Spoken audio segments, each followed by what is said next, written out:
Ça, c'est interdit de la porter, de prendre ce qu'il y a dedans. Tu le sais. C'est pas pour la bonbonnière en elle-même, c'est juste que c'est super dangereux. C'est une priorité pour cette mère de famille. Éviter à tout prix que sa fille de 3 ans se fasse le moindre bobo. Et la télévision? Ah, la télé, elle n'a pas le droit de toucher, ça c'est même pas pensable. Les écrans plats, je trouve ça vraiment pas ça stable. Si jamais ça lui tombe dessus, ça peut être une catastrophe. Vous devez passer votre journée à lui dire on touche pas. Oui, mais de toute façon, c'est ce que je dis souvent. J'ai l'impression de passer mes journées à lui hurler dessus, à lui dire non. Pour moi, si elle se fait mal, si elle se casse quelque chose, voilà, c'est dramatique, c'est pas possible. Et pour la protéger au maximum, dans la chambre d'Anna, elle a rangé tous les objets fragiles en hauteur. La collection de poupées japonaises qui peut se casser, donc qui est en l'air. Anna, tu veux jouer avec ton ballon de la Reine des Neiges? C'est son ballon préféré et il est catalogué trop dangereux. Oui, mais maman, elle veut pas parce qu'il y a le cordon. Et même dans cette aire de jeu pour enfants, elle ne la quitte jamais des yeux. Tu veux faire de l'escalade? Oui. Mais pourquoi je veux pas que tu fasses de l'escalade? Parce que si tu tombes, tu te fais mal. En plus, t'as pas de collant, t'as pas de pantalon, donc non. Anna aura finalement le droit d'escalader ce jeu conçu pour les petits, mais pas toute seule. Non, c'est dangereux là, on rigole pas là. Oui, je sais, mais si je te tiens pas, tu tombes. Et vous pensez pas que ça fait partie de ces apprentissages, d'expérimenter l'escalade seule, des choses comme ça? Bah, moi je trouve que ces structures-là, là, c'est pas correct pour les petits. On sait jamais, on sait pas ce qui se passe. Ces gens autour de moi me disent que justement je la surprotège trop, que je la laisse pas assez faire d'elle-même, aller de l'avant.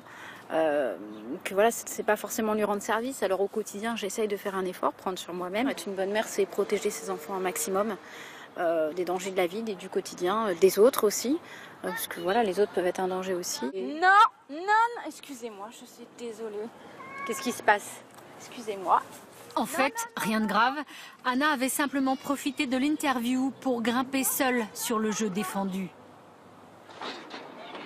Difficile d'imaginer qu'il y a quelques années, laisser son enfant manipuler des scies, des vieilles planches, n'était pas un drame, bien au contraire.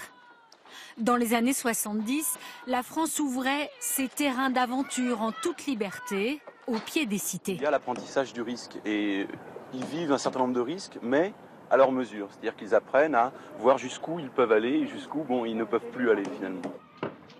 Des scènes impensables aujourd'hui, car en seulement 4 générations, le périmètre de liberté des enfants s'est réduit de plus de 90%. Nous, on habite là, et en fait, le plus petit, celui qui a 6 ans et demi, il a le droit d'aller dans ce périmètre.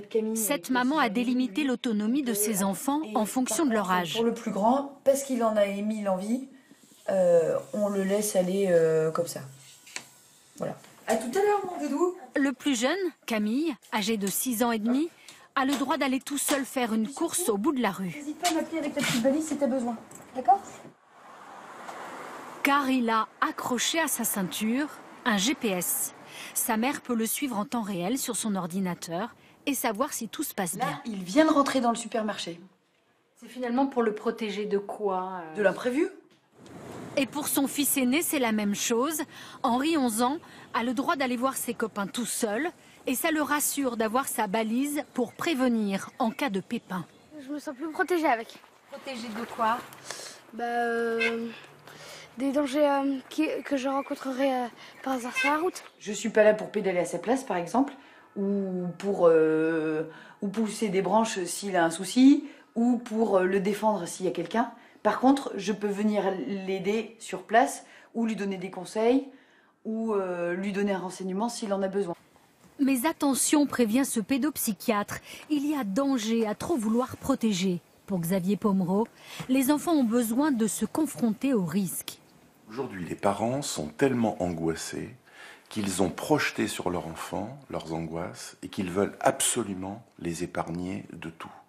Or, le problème, c'est que dans la vie, pour pouvoir surfer au milieu des problèmes, il faut pouvoir expérimenter des choses. Pour les enfants de 7 à 11 ans uniquement. Et parce que c'est tellement bien pour eux d'être parfois sans surveillance, ce terrain de jeu unique en France est interdit aux adultes. À l'intérieur, quelques animateurs sont là, mais loin du regard des parents, les enfants osent davantage. Parfois j'ai peur de tomber, mais là ça me fait pas peur. Donc ouais, pour toi c'est bien de ne pas avoir papa ou maman. Ah ouais, trop. Pourquoi? Qu'est-ce qui est bien? Bah en fait, eux ils nous donnent tout le temps des ordres. Et puis quand on est au parc, on peut être libre. Ils vont pas venir nous dire fais attention, monte pas là-haut, tu vas te faire mal, tout ça, descends. Ils nous disent pas tout le temps ce qu'on doit faire. C'est parti! La ville de Paris a ouvert cet espace de liberté il y a 3 ans et visiblement, c'est le bonheur.